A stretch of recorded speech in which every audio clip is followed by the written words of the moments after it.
Yes. Had a little trouble. No, Good? we're good. We're working. We are live. Right now, live. Live, yes.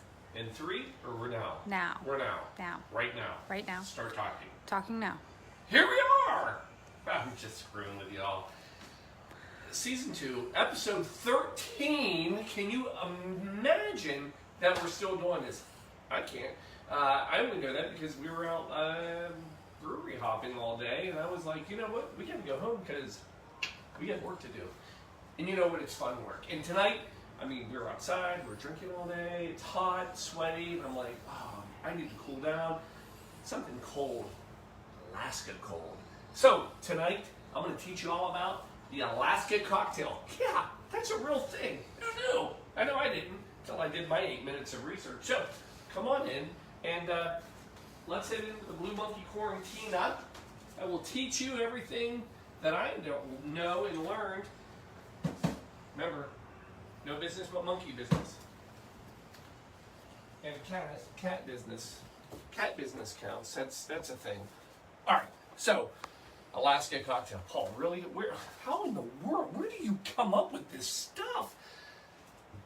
Let me tell you, I don't want to drag you to my world, but it starts off every morning when there's a cocktail show, and I wake up and I try to decide where are we going to go today, and then I look at my resources, and I discover this today, my friends, National Alaska Day.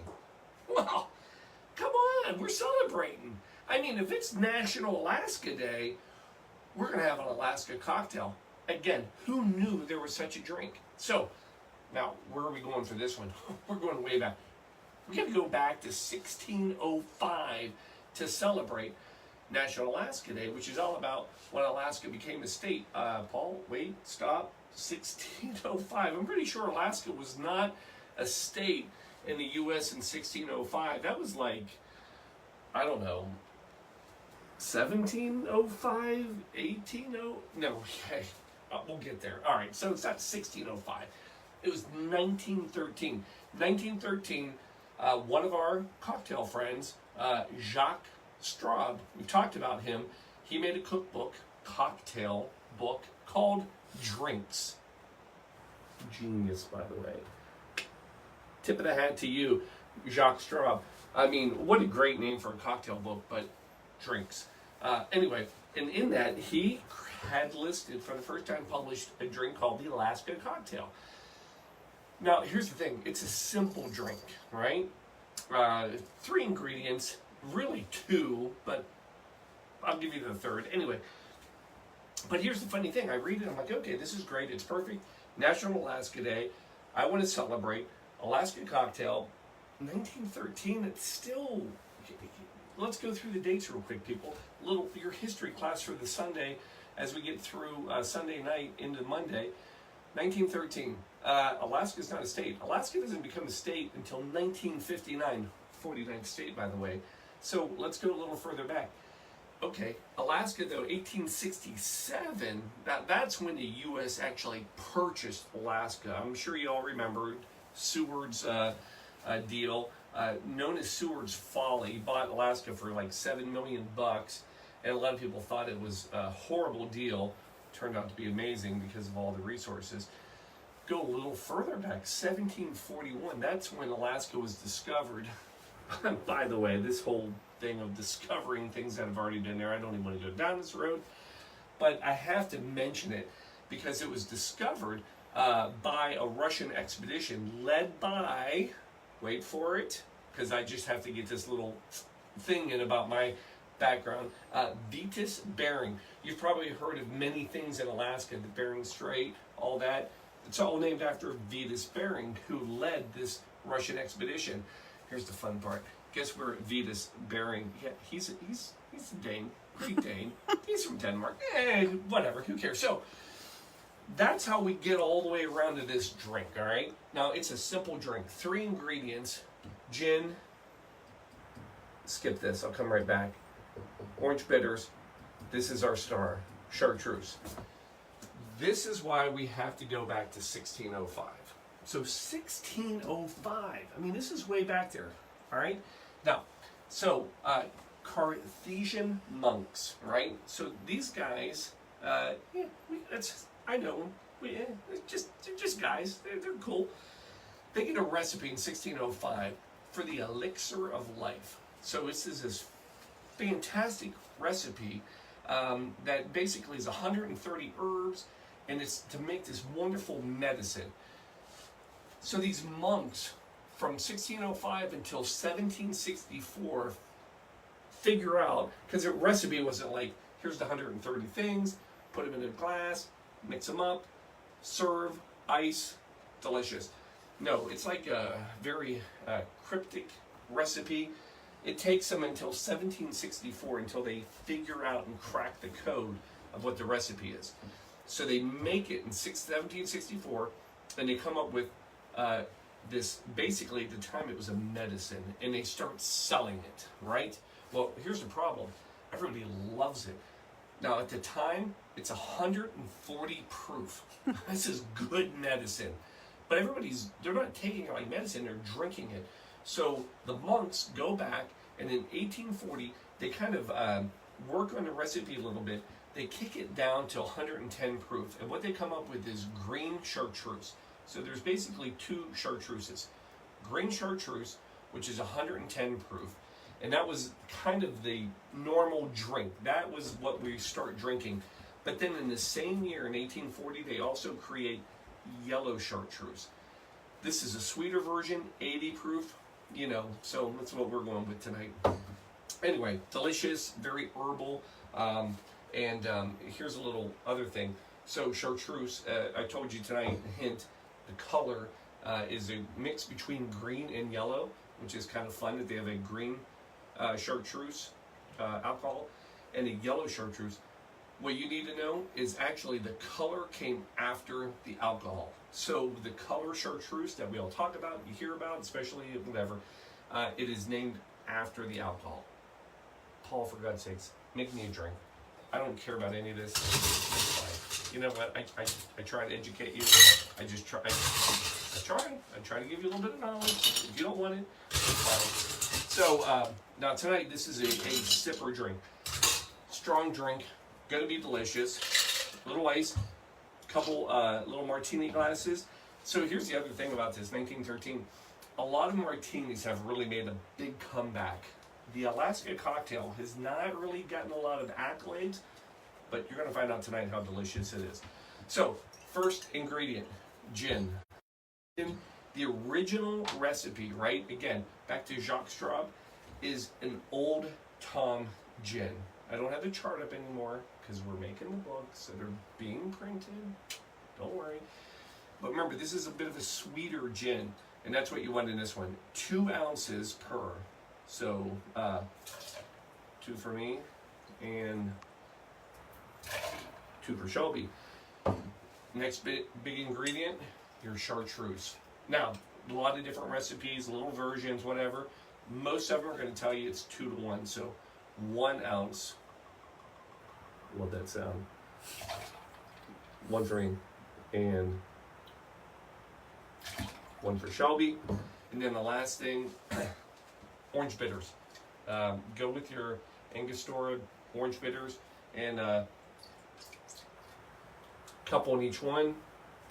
Last thing, again, a lot of people don't know, but these monks, well ahead of their time. The monks had their own version. This is as close as we can get. Emergency. So they had Monksy back in the day. Very popular. They sold it everywhere. It was very hard to get, but they made it. It took them 100 years to do it. Actually, the hardest part back in the 1600s when they made it were these little foil packets. Anyway, just give it a little shout, sprinkle, whatever. And there it is. Now, there it all is. Come in and you're gonna, no, not a shaker. Come in, get your spoon. You want to stir this one. Why do you want to stir it? It's all alcohol, remember. Now some recipes will tell you to shake it. The reason you really don't want to shake this one, now, mind you, I put the emergency, so arguably you could. but it clouds it because it's not as pretty. So you really want to give it just a nice stir. Get it cold. It's perfect. It's delicious. Now you're done. Ice. Chilled. New glasses, folks. What do you like? Cute? All right. Who cares? I'll just pour the drink. And then just straight up. Ooh. Right? That's pretty.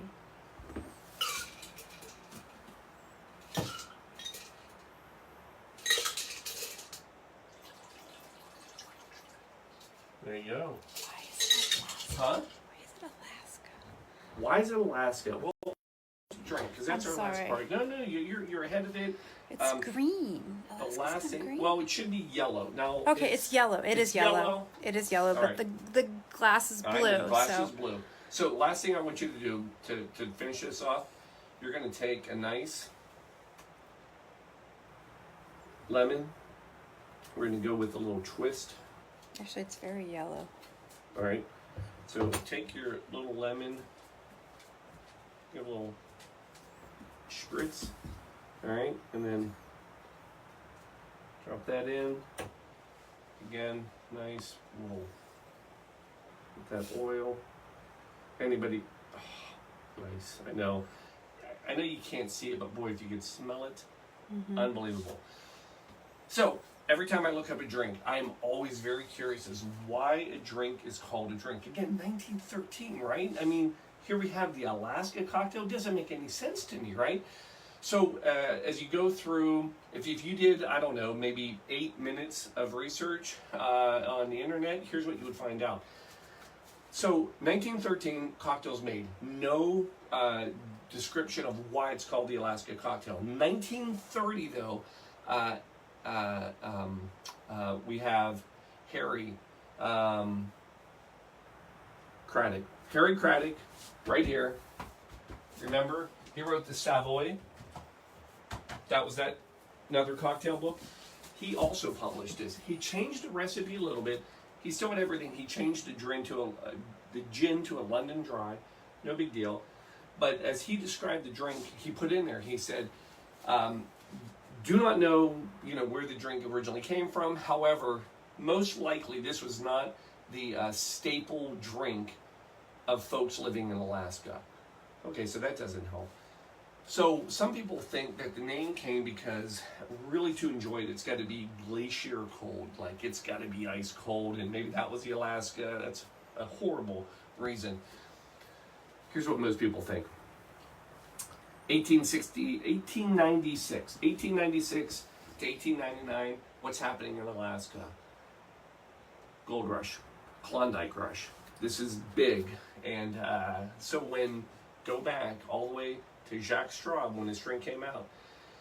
Most people weren't using yellow chartreuse. It was green. He chose the yellow. Why do you choose the yellow?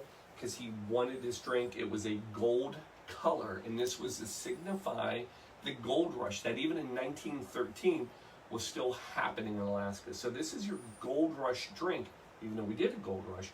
This is a nod to Alaska and all those folks out there trying to find gold. So, with all of that knowledge, information, is it any good? It smells good. good. It is. It's delicious. It smells great. It smells delicious. Oh, yeah. So, here's what we got. Sweet gin, sweet chartreuse, but yet all the herbal of both of these just kind of mixing, and then you have a little bit of the orange bitters and that aroma from the... This is a nice drink. It smells good. Total sipper. You're not going to sit down and drink this quick, but it's delicious. Great way to end your Sunday.